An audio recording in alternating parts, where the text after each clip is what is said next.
Hello student, आप सभी का बहुत बहुत स्वागत है। आज हम लोग करने वाले हैं टॉपिक नंबर 12। कुल मिला के 15 से 20 क्वेश्चन यहाँ से आने वाले हैं। काफ़ी इंपॉर्टेंट सेगमेंट में कवर कर रहा हूँ। कुल मिला के 200 टॉपिक कवर किए जाएंगे। ठीक है, तो इसको क्या करना है, आपको नोट डाउन कर लेना है। चलिए आज के टॉपिक की बात करते हैं, जिसका नाम है सोशल स्टॉक एक्सचेंज। क्या नाम है? Social stock exchange. देखिए, सबसे पहले तो यही बात ध्यान रखना है किस स्टॉक एक्सचेंज पे इसको लॉन्च किया जा रहा है। तो ध्यान रखना, सबसे पहला है national stock exchange of India. ठीक है, बॉम्बे स्टॉक एक्सचेंज नहीं है, सो नेशनल स्टॉक एक्सचेंज है। यूपीएससी यहीं पे आपको कंफ्यूज कर सकता है। ठीक है, तो पहली बात तो आपको यही ध्यान रखना है, अप्रूवल कौन देता है? सीधी सी बात है, सेबी ही देगा। ठीक है, किसको लिए? किसके लिए? सोशल स्टॉक एक्सचेंज के सेटअप के लिए। ठीक है, यहाँ तक तो बात समझ में आ गई भैया, लेकिन होता क्या है ये ध्यान रखना। The social stock exchange would function as a separate segment with the existing stock exchange and help social enterprises to raise fund from the public through the medium of mechanism। जैसे ध्यान से मेरी बात समझो, अभी समझ पाओगे क्या है। जैसे मान लेते हैं कोई एनजीओ है जो क्या करता है, बहुत अच्छा काम कर रहा है। ठीक है, बहुत अच्छा पब्लिक के लिए काम कर रहा है और बहुत तरह से वो क्या कर रहा है, लोगों की हेल्प कर रहा है, चाहे मेडिकल फील्ड में हो या किस जो ये होता है अनाथालय हो गया या वृद्धा आश्रम हो गया, इस टाइप का बहुत सारा कोई काम एनजीओ कर रहा है। लेकिन ध्यान रखना, यह जो एनजीओ है ये नॉन प्रॉफिट है। नॉन प्रॉफिट मतलब ये प्रॉफिट के लिए काम नहीं करता है, सिर्फ लोगों की हेल्प के लिए काम करता है। भैया हेल्प के लिए काम कर रहे हो तो उसके लिए किसकी जरूरत पड़ेगी? फंड्स की, पैसे की जरूरत पड़ेगी ना। तो वो फंड आप कहाँ से लाओगे?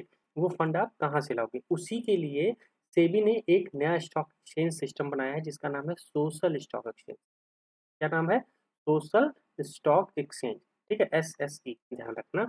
अब देखो, इसमें दो टाइप के एनजीओज होते हैं। एक एनजीओ ऐसे होते हैं ना जो प्रॉफिटेबल होते हैं, मतलब जिनको प्रॉफिट चाहिए। क्या चाहिए भैया? प्रॉफिट चाहिए। और एक ऐसे होते हैं जो नॉन प्रॉफिटेबल हैं। जैसे कुछ एनजीओ क्या करते हैं, अपने प्रोडक्ट को सेल करते हैं। जैसे बहुत सारे आजकल देख लोगे जो गुरु हैं, वो अपनी आयुर्वेद की दवाएं बेचते हैं। है एनजीओ ही, लेकिन वो अपने आयुर्वेद की दवा बेचता है और उससे वो प्रॉफिट जनरेट करता है। तो ऐसे एनजीओज को हम क्या बोलेंगे? Profitable NGOs. लेकिन नॉन प्रॉफिटेबल एनजीओज कौन होते हैं? जो सिर्फ दुनिया की भलाई के लिए काम करते हैं, उन्हें कहेंगे नॉन प्रॉफिट, मतलब नॉन प्रॉफिटेबल एनजीओज। तो दो टाइप के हैं, दोनों के बारे में हमें जानना बहुत जरूरी है, क्योंकि यूपीएससी आपसे जरूर पूछ सकता है ये क्वेश्चन। ठीक है, अब आइए देखिए, यहाँ पे क्या लिखा है, it would serve as a medium and enterprises seek finance and their social initiative acquired visibility and provide increased transparency about the fund mobilization and utilization। मतलब इसको इसलिए लाया गया क्योंकि बहुत सारे एनजीओ जो हैं वो पैसा कहाँ से पाते हैं, कैसे वो खर्चा करते हैं, मोबिलाइजेशन क्या है, उनकी ट्रांसपेरेंसी बहुत कम रहती है। तो उस ट्रांसपेरेंसी को आगे बढ़ाने के लिए ये एक कदम उठाया गया है, इसके द्वारा, सेबी के द्वारा, मतलब भारत सरकार के द्वारा। अब अगली बात ध्यान रखना, रिटेल जो इन्वेस्टर्स हैं, जैसे हम और आप हैं, अगर हम आपको पैसा लगाना है, हम आपको क्या करना है, सिक्योरिटीज में पैसा लगाना है, तो वो हम कहाँ लगा सकते हैं? ध्यान रखना, हम सिर्फ जो प्रॉफिट वाली सोशल इंटरप्राइजेज है ना, जैसे मैंने बोला था दो हैं, एक नॉन प्रॉफिट है, एक प्रॉफिटेबल है। तो जो प्रॉफिट वाली है सिर्फ उसमें हम और आप पैसा लगा सकते हैं। तो सर ये बताइए, जो नॉन प्रॉफिट वाली है उसमें कौन पैसा लगाएगा? ध्यान रखना, उसमें कौन पैसा लगाएगा? सिर्फ इंस्टीट्यूशनल इन्वेस्टर।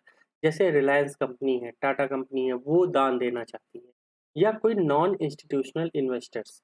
ठीक है, वो लोग क्या करेंगे, सिर्फ कहाँ लगाएंगे? अदर सीएससीज में, सोशल मतलब सोशल इंटरप्राइजेस में। ठीक है, इस बात को ध्यान रखना। लेकिन अगर कोई रिटेल इन्वेस्टर्स है, जैसे हम और आप हैं, जो इन्वेस्ट करते हैं पैसा, वो सिर्फ प्रॉफिट वाले सोशल इंटरप्राइजेस में ही पैसा लगा सकते हैं। जो नॉन प्रॉफिट वाले हैं उसमें पैसा नहीं लगा सकते हैं। ये थोड़ी-सी बात ध्यान रखना है, ठीक है? यहीं पे कन्फ्यूज़ हो जाते हैं, पता है? अब जैसे मैं देख रहा हूँ कि बहुत सारे लोग पूरा वीडियो नहीं देखते, भगा-भगा के देख लेते हैं। सोचते हैं कि ना कि मेरा 1 मिनट बचा के मैं ज़िंदगी के पता नहीं कौन से 30 मार्का बन जाऊँगा। तो ऐसे काम मत कीजिए, अच्छे से इस चीज़ को समझने की कोशिश कीजिए। नहीं तो एग्ज़ाम है यूपीएससी का, ठीक है? आपको हर बात पे इतना फँसा देगा कि आप कुछ भी, आपके पास रिज़ल्ट नहीं बचेगा लास्ट में, ठीक है? तो ऐसा काम नहीं करना है, चीज़ों को बहुत अच्छे से काम करना है। हिंदी में सेम वही बातें लिखी हैं, आप उसको अच्छे से पढ़ सकते हैं। देखो एलिजिबिलिटी, कौन-कौन ऐसे हैं जिनको सोशल स्टॉक एक्सचेंज के रूप में हम ला सकते हैं? सबसे पहला, कोई नॉन प्रॉफिट ऑर्गेनाइजेशन जो मैंने बताया, या कोई प्रॉफिट सोशल एंटरप्राइजेस, जिसके हम लोग एफपीएसई कहते हैं। ठीक है, मतलब फॉर प्रॉफिट सोशल एंटरप्राइजेस।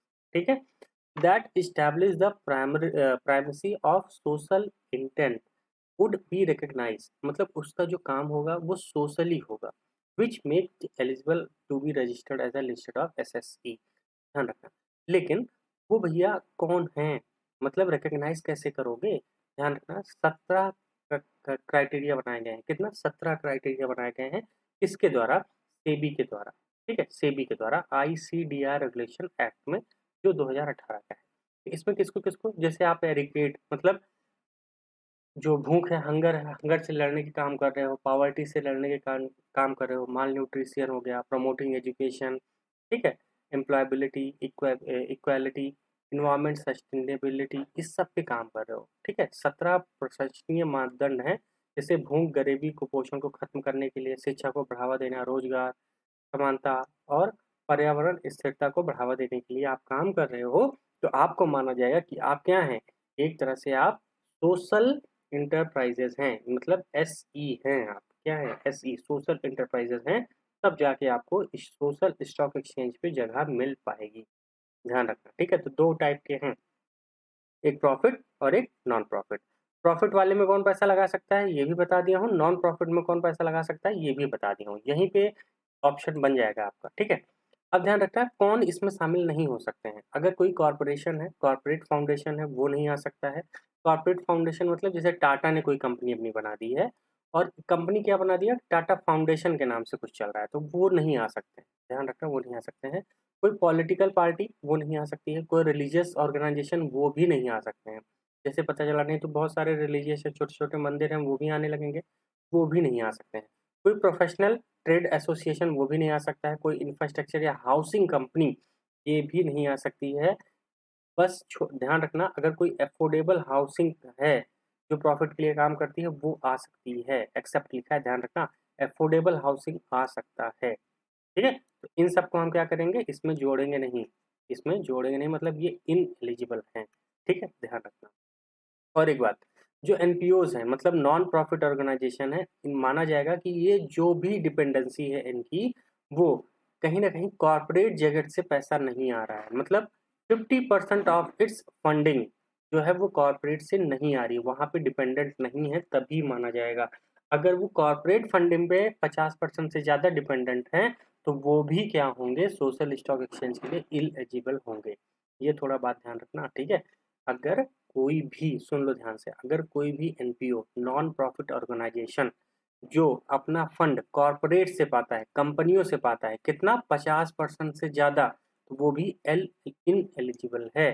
ठीक है, वो भी उस लेवल लायक नहीं है कि उसको सोशल स्टॉक एक्सचेंज पे शामिल किया जाए। ठीक है, ध्यान रखना। आगे काफी इंपॉर्टेंट बात है, ये अपना पैसा कैसे निकालेंगे, कौन, नॉन प्रॉफिट ऑर्गेनाइजेशन, NPOs।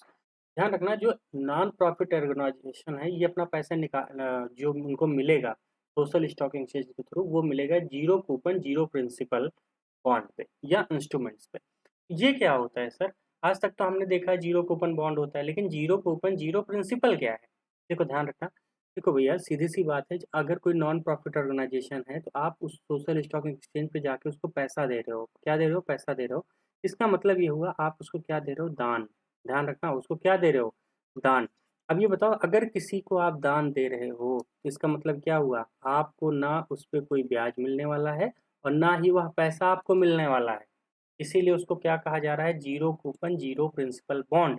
क्या कहा जा रहा है, zero coupon zero principal bond. हो सकता है UPSC कुछ ना पूछे तो यही पूछ ले कि zero coupon zero principal bond क्या होता है। ये वही होता है, जो पैसा आपने दान में दे दिया, ना कूपन मतलब ना इंटरेस्ट मिलेगा, और ना ही आपको उसका मतलब जो आपने पैसा दिया है वो मिलेगा। क्यों? क्योंकि आप पैसे को दान के रूप में दे रहे हैं। समझ में आया कि भैया जो नॉन प्रॉफिट ऑर्गेनाइजेशन है, वो पैसा कैसे लाएंगे, कैसे लाएंगे, दान के रूप में लाएंगे, जिसपे ना कोई इंटरेस्ट होगा, ना कोई प्रिंसिपल होगा। चलिए, इतनी बात समझ गए।